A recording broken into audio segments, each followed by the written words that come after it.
보시겠습니다. 하나님을 경외하는 마음으로 자리에서 일어서시겠습니다. 오늘 말씀은 에베소서 4장 22절에서 24절 말씀입니다. 네, 우리 한 목소리로 또박또박 봉독하시겠습니다. 시작. 너희는 유혹의 욕심을 따라 썩어져가는 구습을 따르는 옛사람을 벗어버리고 오직 너희의 심령이 새롭게 되어 하나님을 따라 의와 진리의 거룩함으로 지으심을 받은 새 사람을 입으라. 아멘. 앉으시겠습니다. 오늘 말씀의 제목은 새 사람을 입으라입니다. 우리는 예수 그리스도를 배웠습니다. 그의 가르치심을 들었습니다. 그가 이 땅에 오심으로, 또 그의 삶으로, 그의 가르치심으로, 또 그의 십자가의 죽으심과 부활로 우리는 예수 그리스도를 배웠습니다. 근데 오늘 말씀은 사도 바울이 이렇게 말씀하는 것과 같습니다. 너희들이 예수 그리스도를 배웠고 예수 그리스도께 가르침을 받았다면 반드시 도달해야 하는 곳이 있다. 그것은 그리스도인이 된 모두는 하나님을 따라 의와 진리의 거룩함으로 지으심을 받은 새 사람을 입어야 한다. 이 말씀입니다. 오늘 본문의 말씀은 신학적으로 굉장히 중요한 위치를 차지하고 있습니다. 이것은 뭉뚱그려서 할 수 있는 말이 성결해져야 된다. 성화되어져야 된다. 이 말씀을 사도 바울이 하고 있습니다. 우리가 그리스도인이 되었다면 반드시 도달해야 하는 삶입니다. 이것이 성화입니다. 새 사람을 입으라. 이것은 성화입니다. 사도 바울은 성화에 대한 이 교리를 말씀하시면서 반드시 따라오는 게 있습니다. 그 사람은 어떤 신학적인 그러한 말만 하고 끝나는 사람이 아니라 이것을 어떻게 삶에 적용해야 하는지 이것을 반드시 사도 바울은 함께 말하고 있습니다. 우리가 기억해야 될 것은 우리가 이 말씀, 성경 말씀을 보면서 이것을 우리 삶에 적용해야 한다는 것입니다. 만약에 우리가 성경을 보면서 교리만 배우고 신학만 배우고 구원만 있고 그리고 칭의와 성화만 있으면서 우리의 삶이 실제적으로 배제가 된다면 이것은 정말 허무해지는 그러한 것이 되고 말 것입니다. 삶이 따라가지 않으면 아무것도 아니라는 말씀입니다. 우리 기독교인의 삶에 실제적인 삶에 이 교리가 적용이 되어져야 합니다. 성화의 교리가 적용되어져야 합니다. 예수님이 그렇게 하셨습니다. 예수 그리스도께서 하나님을 보여주시기 위해서 이 땅에 오셨다고 말씀하셨는데 그 보여주시기 위한 목적에 충실하게 순종하시다 보니까 모든 삶에서 무릎 꿇고 성화되어져서 하나님을 보여주는 그러한 삶을 사셨다는 것입니다. 오늘 본문 말씀의 22절과 24절은 완전히 대조된 말씀입니다. 말씀을 한번 보시기 바랍니다. 22절은 옛사람에 대한 설명입니다. 옛사람은 탐욕이 지배하는 권력에 신음하는 사람입니다. 이 사람들은 썩어질 것들만 구합니다. 그리고 세상의 평가에 자신의 삶을 맡기는 사람들입니다. 그래서 사도 바울이 옛사람을 이렇게 얘기합니다. 유혹의 욕심을 따라 썩어져가는 구습을 따르는 사람들이다. 그러나 24절이 말씀하는 사람은 새 사람은 이 옛사람과 완전히 반대되는 사람입니다. 하나님의 능력으로 날마다 넘치는 그 생명력이 더해져 갑니다. 하나님을 따라 의와 진리의 거룩함으로 지으심을 받은 새 사람을 입으라. 우리는 새 사람을 입었습니다. 그렇죠? 그런데 새 사람을 입었는데 이 새 사람을 입은 사람이 옛 사람들이 대다수인 세상에 살다 보니까 얼마나 힘든 일을 많이 당합니까? 억울한 일들을 많이 당합니까? 저는 이 말씀을 준비하면서 찬송가 338장이 떠올랐습니다. 내 주를 가까이 하게 함은 십자가 짐 같은 고생이나 여러분 이러한 고생을 느껴보셨습니까? 이러한 삶을 실제로 살고 계십니까? 사실 그리스도인으로 이 땅에 사는 것은 십자가를 지는 것 같은 고생스러운 삶입니다. 우리 모두는 예수 그리스도의 십자가를 짊어지고 사는 삶인 것입니다. 너 자신을 부인하고 내 십자가를 지고 살아라. 이 말씀이 어느 순간 이게 우리에게 실제가 되어 있더라는 말씀입니다. 저는 맨 처음에 예수님의 이 너 자신을 부인하고 내 십자가를 지고 살아라 이 말씀이 너무 어려웠습니다. 그런데 살아보니까 어느 순간 내가 내 십자가를 지고 살고 있더라고요. 그리고 또 뭐 완벽하게 100% 내 자신을 부인하지는 못하지만 그래도 어느 정도 내 자신을 부인하는 삶을 살고 있더라고요. 이것이 쉽습니까? 아니요, 결코 그렇지 않더라고요. 그런데 그리스도인이 되어서 십자가를 지고 사는 삶, 이 삶은 너무 힘들고 외롭고 그래서 실패같이 보이지만 사도들은 여기에 대해서 한 목소리로 그것을 기뻐하라고 말씀하고 있습니다. 야고보 사도가 이렇게 얘기합니다. 야고보서 1장 2절에서 4절 말씀입니다. 내 형제들아 너희가 여러 가지 시험을 당하거든. 여러 가지 시험이라고 얘기합니다. 한 가지 시험이 아니라 여러 가지 시험. 삶에는 여러 가지 시험이 계속 온다는 것입니다. 너희가 여러 가지 시험을 당하거든 온전히 기쁘게 여기라. 이는 너희 믿음의 시련이 인내를 만들어내는 줄 너희가 알미라. 인내를 온전히 이루라. 이는 너희로 온전하고 구비하여 조금도 부족함이 없게 하려 함이라. 이 결론이 너무 기가 막히지 않습니까? 온전하고 구비하여서 너희에게 부족함이 없게 하려 함이라. 아멘. 아멘. 이러시기를 주님의 이름으로 축복합니다. 베드로 사도도 똑같은 말씀을 합니다. 베드로전서 1장 6절에서 7절. 그러므로 너희가 이제 여러 가지 시험으로 말미암아 잠깐 근심하게 되지 않을 수 없으나 오히려 크게 기뻐하는도다. 너희 믿음의 확실함은 불로 연단하여도 없어질 금보다 더 귀하여 예수 그리스도께서 나타나실 때 칭찬과 영광과 존귀를 얻게 할 것이니라. 아멘. 우리 그리스도인의 삶에는 한 가지 시험만 있지 않습니다. 한 가지 시험만 있다 그러면 얼마나 기쁘겠습니까? 즐겁겠습니까? 이것만 뛰어넘으면 되니까. 그런데 살다 보니까 시험이 말도 못하게 많습니다. 이것에서 쓰러지지 않고 다시 일어날 힘을 주시는 분이 하나님이십니다. 네, 아멘입니다. 우리는 기뻐할 수 있습니다. 우리의 믿음이 견고해지고 단단해지는 것이 이 시험입니다. 우리는 여러 가지 시험을 통해 그리스도의 뜻을 묻습니다. 하나님의 뜻이 무엇입니까? 그러기 위해서 우리는 그리스도 앞에 나옵니다. 시험이 없으면, 환난이 없으면 우리는 그리스도를 망각하게 되어져 있는 존재인 것 같습니다. 사도 바울은 옛사람을 벗어버려야 한다고 말씀합니다. 옛사람이 어떻게 사도 바울은 벗어버려야 한다고 말씀합니까? 에베소서 4장 19절에 이렇게 얘기합니다. 그들이 감각 없는 자가 되어서 감각이 없답니다. 자신을 방탕에 방임하여 모든 더러운 것을 욕심으로 행하되, 예, 죄된 것을 스스럼 없이 행하던 삶이 에베소 사람들이었습니다. 에베소 사람들 뿐이었습니까? 우리도 역시 새 옷을 입기 전에는 마찬가지로 감각이 없어서 죄된 삶을 스스로 행하는 그러한 삶이었습니다. 그런데 이제 우리도 그렇고 에베소에서 그리스도를 믿기 시작한 사람들은 옛사람은 우리들에겐 지나간 사람들입니다. 지나간 삶입니다. 그것은 우리가 계속해서 살아내고 있는 삶이 아닌 것입니다.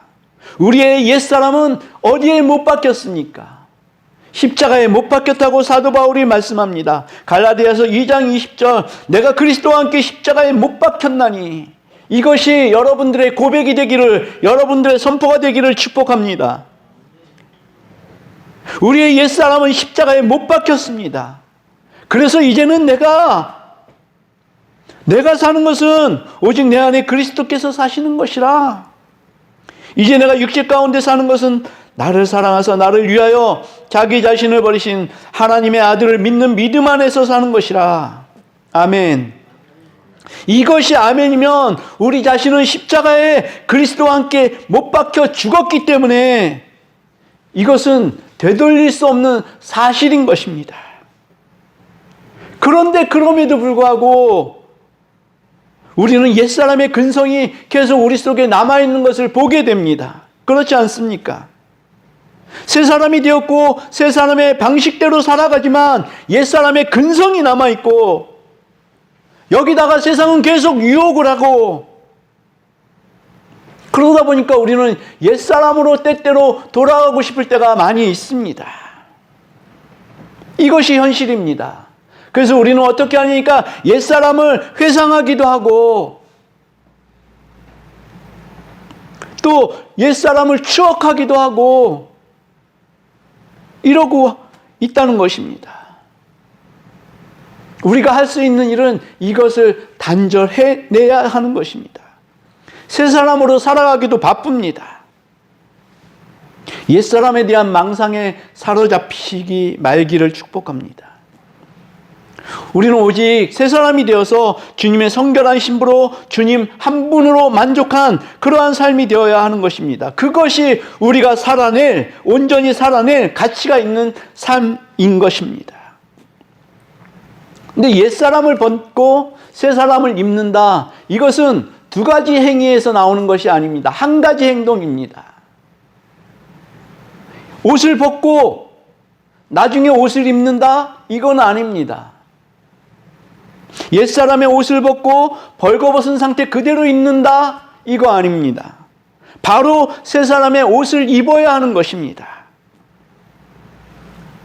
누가복음 11장 24절에서 26절을 보면 예수 그리스도께서 옛사람을 벗은 상태에 있던 사람이 새 사람을 입지 않은 그 결과에 대해서 말씀하십니다. 어떤 사람에게 귀신이 하나가 있었는데 이 귀신이 어떤 일로 해서 떠나갔습니다. 이 사람을. 그래서 이 사람의 몸은 깨끗한 몸이 되었습니다. 근데 이 귀신이 수면 위로 이렇게 다니다 보니까 가서 어디 정착할 곳이 없더라는 얘기죠. 근데 옛사람의 자기가 나왔던 집을 다시 가봤더니 이 집이 너무나 깨끗하게 청소가 되어져 있고 들어가서 살기에 합당하게 여겨졌다는 겁니다. 그래서 자기보다 더 악한 귀신 7을 데리고 와서 그 집에 들어갔습니다. 옛사람을 벗어버렸으면 새 사람을 반드시 입어야 하는 것입니다. 새 사람을 입지 않고 새 영을 받지 않고 그대로라면 이 사람은 오히려 처음의 형편보다 훨씬 나빠진다. 이것이 예수 그리스도의 교훈입니다. 그런데 말입니다. 이것이 세상에서 말하고 있는 신앙이 아닌 도덕과 윤리의 한계입니다. 도덕과 윤리는 어떻게 말합니까? 너희들이 이러한 것을 하면 안 돼. 마치 율법과 비슷합니다. 소극적입니다. 이것만 하지 않으면 돼. 그런데 어느 순간 교회가 말입니다. 이 신앙의 단계에서 도덕의 단계로 미끄러져 완전히 도덕의 단계에서 지금 머물고 있습니다. 그래서 성도들끼리는 어떻게 돼요? 서로 불에 끼면 안 되는 관계가 되어져 버렸습니다. 심지어는 나 이런 기도 제목이 있어. 기도 좀 부탁해. 이런 것도 너무나 부탁하기가 힘든 상태가 되어져 버렸습니다. 내가 교회에 다니니까 다른 사람들을 그 사람들의 자유를 침범하면 안 돼. 그 사람들의 어떤 평안함을 침범하면 안 돼. 내가 다른 사람들에게 누가 되면 안 돼. 이런 도덕적인 한계에 부딪히고 있다는 것입니다. 그런데 사도 바울은 우리를 몸으로 표현했지 않습니까? 몸에 어디 한 군데가 아프면 전체가 다 아픈 것입니다. 어느 성도 한 사람이 굉장히 큰 난관에 부딪히고 시험을 당했는데 나는 그렇지 않다고 평안하게 허허 웃고 그러는 것이 교회가 아니라는 말씀입니다. 교회는 느슨한 관계가 아니라고 말씀드렸습니다. 교회는 정말 촘촘하게 엮여져 있는 관계입니다. 세포 하나하나가 중요하고 혈관 하나하나가 중요하고 그렇지 않습니까? 어느 누구도 예외가 없다는 것입니다. 우리는 우리입니다. 교회는 하나인 것입니다.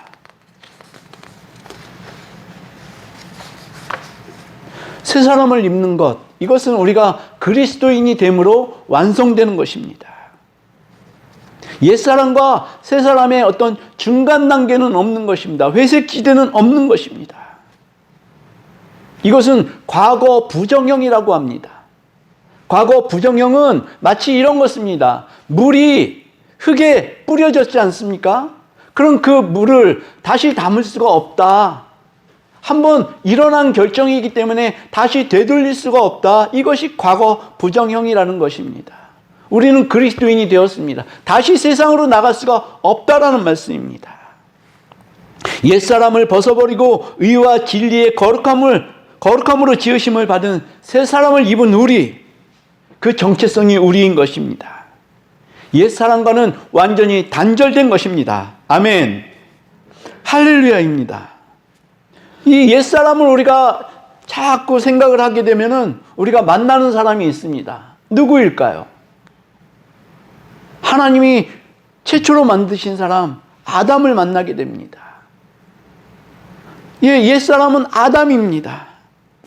옛사람은 아담만큼 긴 역사가 있는 사람입니다. 모든 사람이요, 태어날 때 이 아담의 기질을 갖고 태어납니다. 하나님을 반역했던 그 기질이 사람의 본성입니다.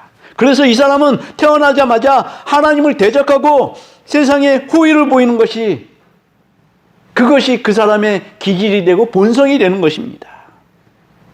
이 본성과 이 근성은 절대로 없어지지 않습니다. 어린아이를 한번 보십시오. 엄마가 제어하는 부분이 있습니다. 하지 말라는 부분이 분명히 있거든요. 근데 얘는 이 일을 하고 싶어가지고 못 참는 거예요. 그런 일이 굉장히 많이 눈에 띄지 않습니까? 거짓말하고. 그렇지 않습니까? 그런 일들이 사람의 본성과 기질 가운데 자리 잡고 있더라는 것입니다. 이것이 고쳐지는 방법은요, 새 사람이 되는 수밖에 없습니다. 새 사람의 옷을 입는 것밖에 없습니다. 그래서 우리가 너무 감사한 게요, 우리는 아담으로 시작하였다가 지금은 그리스도 안에 있게 된 사람들인 것이 너무 감사한 사실입니다. 우리가 그리스도 안에 있다고 말씀하시지 않습니까? 그리스도 안에 있는 것은 죄 없다 하시는 하나님의 법정인 선포입니다. 법정에서 판사가 죄 없다, 무죄다, 그러면 이 사람은 무죄입니다. 근데 그리스도 안에 있다 그러면 하나님께서 너희는 무죄다 하시는 그 칭의를 우리가 잊게 된 것이라는 것입니다. 이것이 칭의입니다. 칭의에 대한 유명한 말씀이 로마서 3장 23절, 24절, 이렇게 나옵니다. 우리 이 말씀을 한 목소리로 한번 읽어보겠습니다. 시작. 모든 사람이 죄를 범하였음에 하나님의 영광에 이르지 못하더니 그리스도 예수 안에 있는 속량으로 말미암아 하나님의 은혜로 값없이 의롭다 하심을 얻은 자 되었느니라. 아멘. 이것이 복음입니다. 계속해서 읽겠습니다. 로마서 1장 17절입니다. 시작.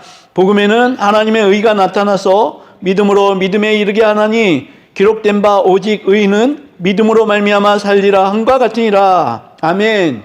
그리스도 안에 산다는 것은 그리스도로 인해서 모든 죄가 다 가리워진다는 것입니다.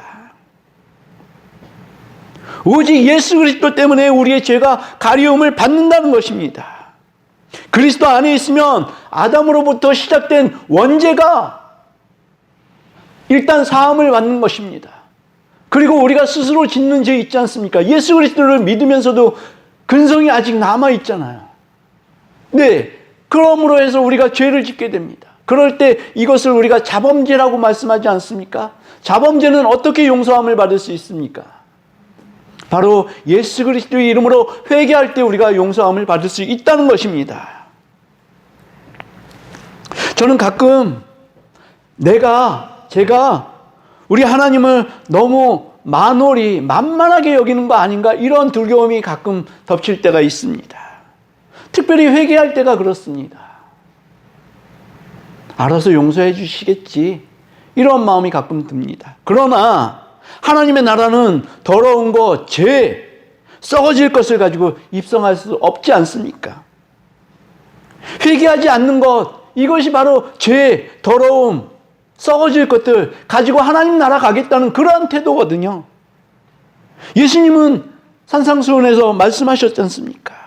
심령이 상한 것, 의에 줄이고 목마른 것, 애통해 하는 모든 것이 회개의 다른 표현입니다. 우리는 회개할 때 그렇게 회개해야 하는 것입니다.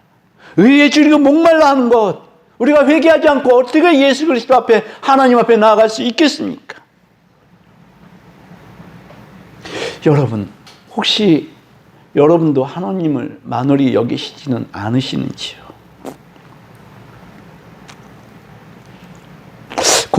곰곰이 생각해 보면은 우리가 회개할 게 가끔 나타납니다. 하물며 저는 예전에 어떤 일이 있었냐니까 아주 어렸을 때 지었던 그런 죄까지도 생각이 나더라고요. 그렇게 생각나게 하시는 게 감사이고 은혜입니다. 또 저는 오늘 설교 준비를 하면서 여러분들에게 죄송하다라는 생각이 하나 들었습니다.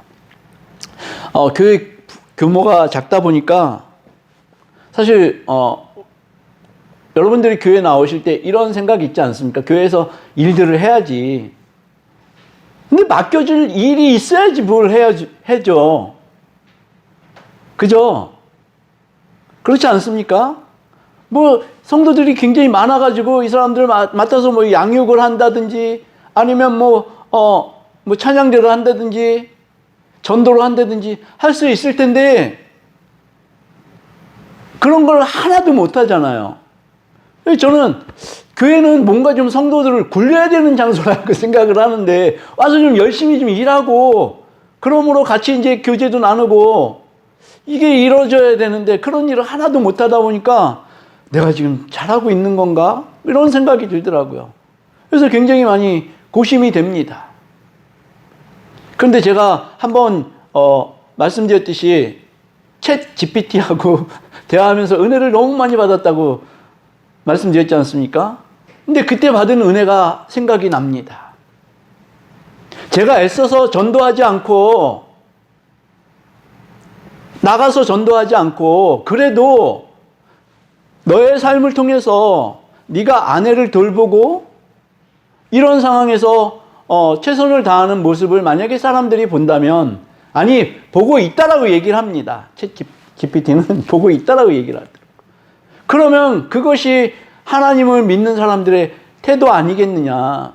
네가 나가서 말하여서 행동하여서 전하는 것보다 네가 사모를 잘 간수하고 이러는 모습이 예수님이 교회를 간수하시고 성도들을 간수하시고 이런 모습으로 비춰지지 않겠느냐. 그 생각이 나더라고요. 저는 그 말에 굉장히 격하게 공감했습니다.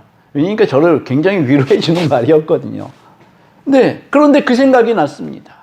여러분들이 밖에 나가서 전도하지 않고 무슨 교회 안에서 봉사활동하지 않아도요, 여러분들이 이 주님의 숲교회에 나오시는 것, 이 사실 하나만으로도 여러분은 전도하고 계신 것이고요, 기도하고 계신 것이고요, 봉사하시고 희생하시고 헌신하고 계시는 것이라는 그 생각이 저에게 들어왔습니다.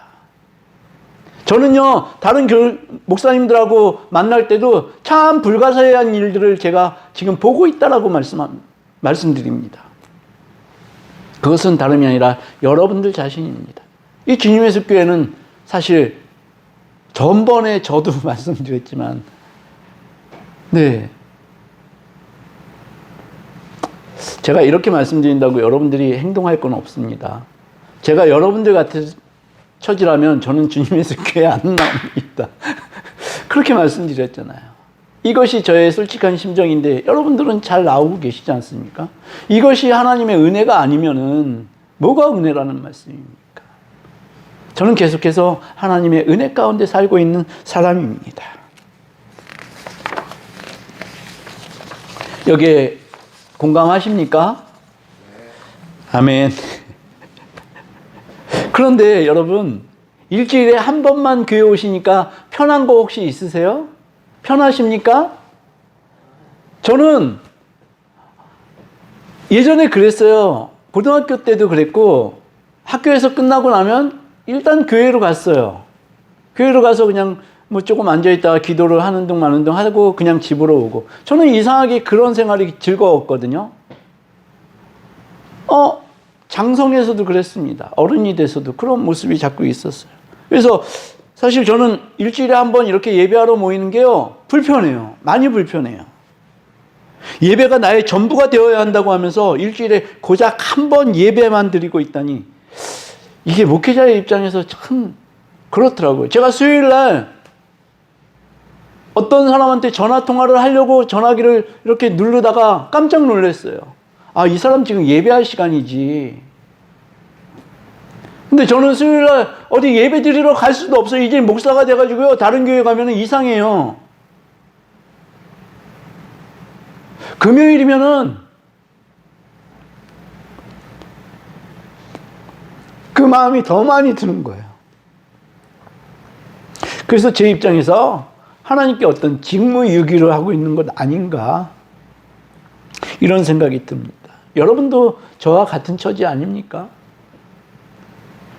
수요일 되면은, 금요일 되면은, 또 새벽 기도 오면은, 새벽 기도 시간이면 하나님 앞에 예배하는 게 얼마나 즐겁습니까?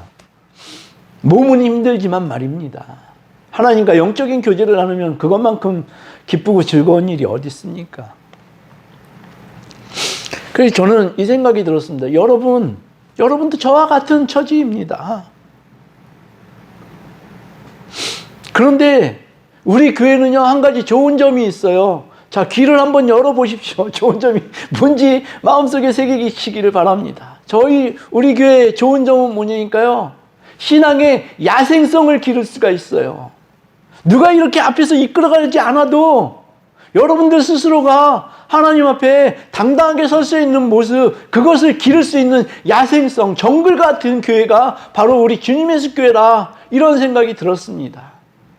바라기는 여러분들이 악착같이 성경을 보시고 악착같이 기도하시며 악착같이 예배하시는 여러분들의 삶 되시기를 주님의 이름으로 축복합니다. 아멘. 저는 성경을 읽다 보면 눈이 번쩍 뜨이는 부분이 있어요. 바로 이 부분입니다. 하나님은 누구의 하나님이십니까? 누구의 아버지이십니까? 바로 성경에서 자주자주 언급하는 게 고아와 과부들의 하나님이시다, 아버지이시다, 그들을 돌봐주신다, 이렇게 말씀하시더라고요. 저는 이 부분에 가면은 눈이 번쩍 띄입니다. 아, 나의 아버지시라고? 나의 하나님이시라고? 여러분들도 언젠가는 고아가 되시지 않겠습니까?